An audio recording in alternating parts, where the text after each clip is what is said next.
Okay, I can't begin to tell you how powerful this software is, but you want to use it the right way. You want to post engaging content. Now, I get all my content from YouTube as far as engaging content, recipes, how to do it yourself, all that stuff. And you can see here I have many, many Facebook pages.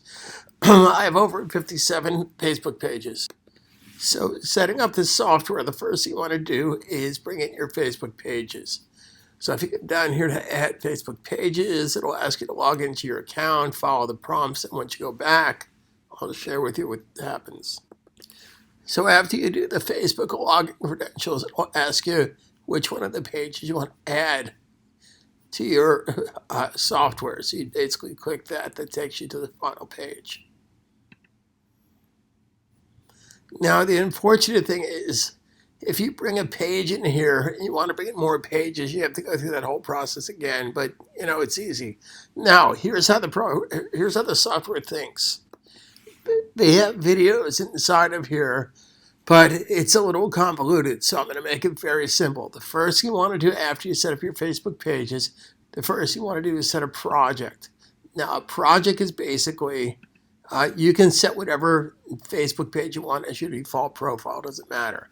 So let's say as an example that I want to create a project for Holiday Shopping Network. That's one of my Facebook pages. So I come over here and I hit Create Project. Okay, these are my existing projects. Now, here's what I suggest you do. This is for in-house purposes only. Name the project the time that you launched it. So say as an example, it's now almost 3 o'clock in the East, October 21st. So what I'm going to say is I'm going to do something like 3:15 p.m. And let's do,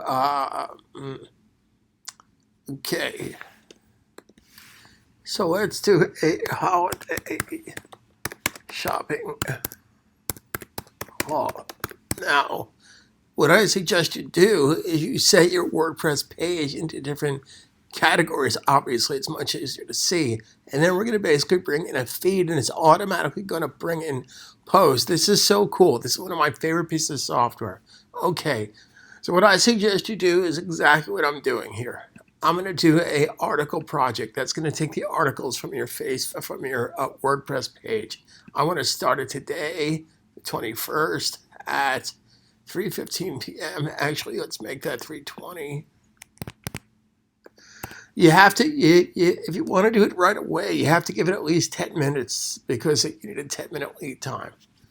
So I'm going to basically start that on the 21st, and I'm going to go 10 days. 1, 2, 3, 4, 5, 6. I'm sorry. 2, 3, 4, 5, 6, 7, 8, 9, 10 would be today.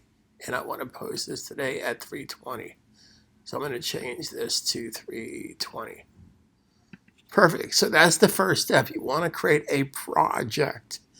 So you basically pick your website and create a project.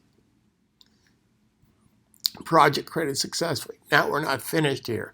Now if you want to basically make changes or edit a new project, so if you give these proper titles, you'll be able to then make other changes. Right now I typically go about 10 days in advance. So this will start posting stuff to your Facebook page 10 days in advance. So then I want to come over here. After I create projects over here, then I want to go down and pick the type of project I just created, which was articles. So I select the articles. And I pick the website that I'm targeting, the Facebook page I'm targeting, which is Holiday Shopping Networks. And then, very careful, make sure you pick the one that you just did a project for. In this particular case, it was a 3:20 shopping haul, holiday shopping haul. Now, here's the cool part. I come over here and I say RSS feed. Now, if you're not sure about this, get the path to your category for that Facebook page, and then at the end of it, you just simply put /feed. Okay, so it's basically just copy and paste it right from your, WordPress page in a category, and then you can basically do the category holiday shopping haul /feed and click search. Now, at this point, since it's your website, if you want to actually see the article, you can click right here. But I know what the articles look like, So I'm just going to click 10 different articles. 1, 2, 3, 4, 5, 6, 7, 8, 9, 10. It's kind of like watching a sausage being made. Okay. Now here's the cool part. I'm going to publish. This is going to publish, but not yet. I also want to put some engaging content down here. So since Robert likes to work smart here, I'm just going to copy stuff so I don't have to reinvent the wheel. I'm going to copy that. Now, I found kind of okay success if you start this out with some kind of icons. I'm just going to do a heart and a thumbs up and a grimace face. Now, here's the cool part. If you want to make each post more personable so that it doesn't have the same text for every post, so this text is going to appear on the top of your post. You can put hyperlinks in there, etc., but I basically am telling the people to click and engage with my chatbot.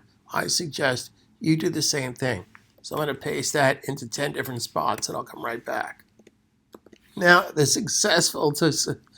key to successful social media is to have consistency. Now, I highly suggest you don't post things every hour. I would probably break the day into morning, afternoon, evening. Now, if you have different categories for that website, well, then that's technically different content. But I would not get in the habit of posting the same content over and over and over again. So this is going to post the content for that category. The content will be different, but it will be the same category. Shopping hauls. So here's the 21st, the 22nd, 23rd, and it's going to happen at 3:20. So if I now come up here, now, if you want to, I don't really see the need for this, but you can shuffle the order of this. So it will basically change the content on different days. I personally see no need to do that. So I'm going to hit submit to Facebook. So it takes about a second or two to do this, and it's going to go through the queue, and you'll see a progress bar up here on the top in just a second. So it just completed one post, and it's going to go to 2. I'm going to let it go to 10 posts and come right back. So once the posting is complete, it'll say, duh, posting complete. By the way, I really apologize for my voice. As you know, for those of you that know me, I have an ailment called spasmodic dysphonia. Right now, I'm coming to the end of my cycle. I get Botox injections in my vocal cords every 3 months. So I'm due for another one in about 2 weeks. It typically doesn't fade out this quickly, but they'll probably have to up the dosage. Anyway, so now let's go into our Facebook page and see how that looks. So I'm going to go into my holiday shopping network, and this is how it works. So if you want to see the information that is posted or scheduled to be posted, you simply click up here to Publishing Tools, and based on these choices, software, of course, is always based on choices. I want to come over here to Schedule Post, and we're looking for the post at 3:20. So today at 3:20, which is 10 minutes from now, it's going to post this. Now, if you want to make changes to this, hurry up because before it posts. So I can click right here and then click right here, and this will show me the actual post. So if you need to make changes or if you had a typo in there, I highly suggest that you check it first. Of course, you click right up here and fix that. Okay. Now, very professional looking post. But the cool thing is if they want to see more of this information, then they have to go back to your site. And that creates engagement. That's how you engage with your users. Don't sell anything, offer service. So I have a little long-winded diatribe about my free training, blah, blah, blah, blah. You can click and engage with my chatbot. So if you come up here to send message in the Facebook page, you'll be able to do exactly how it says here. Okay, now, if I want them to click message, if you're going to do this, I suggest you do the same thing. So click send message here, because this stuff can be buried in the post, and then click message at the bottom. Now, here's the advantage of putting this on the bottom. Let me go back to my page here for a second. So here's what's going to happen. So I'm going to go to one of my pages I already have set up. One of my posts I already have set up, by the way. Incidentally, I posted something that already has a lot of views. So as an example, that they now want to go to send message. So I go to send message. Now, obviously, you're not going to see this information because the viewer is going to see just send message. So if I click right here, notice it's going to select the ad that I just picked. So let's do this again. Go to test message, and it's going to say get started. Now, I have my chatbot set up that it's automatically going to go to that particular lesson. So in here are video lessons, and I will share with you in subsequent videos how to set that up. So if I click right there to get started, it's automatically going to say, now it recognizes me. It's going to say, welcome back. Did you finish completing my video series? Yes, no, etc., etc. But here's the experience if I was to click an actual post for send message. Now, unfortunately, that software doesn't do the post for send messages. That's why you have to put it up here on the top. So if I click on send message, watch what happens. This is an actual send message post that I physically did inside of Facebook. So the last line is type free course. So if I type free course, you're going to see the next step. It's going to say welcome back, etc., etc. Okay. So I've been there before. I basically deleted the last one. So that's how to work with this great software called Viral Reach. I like it very much. It saves me a lot of time, a lot of headaches, a lot of brain damage. Any questions? I'm here to help. Talk to you soon.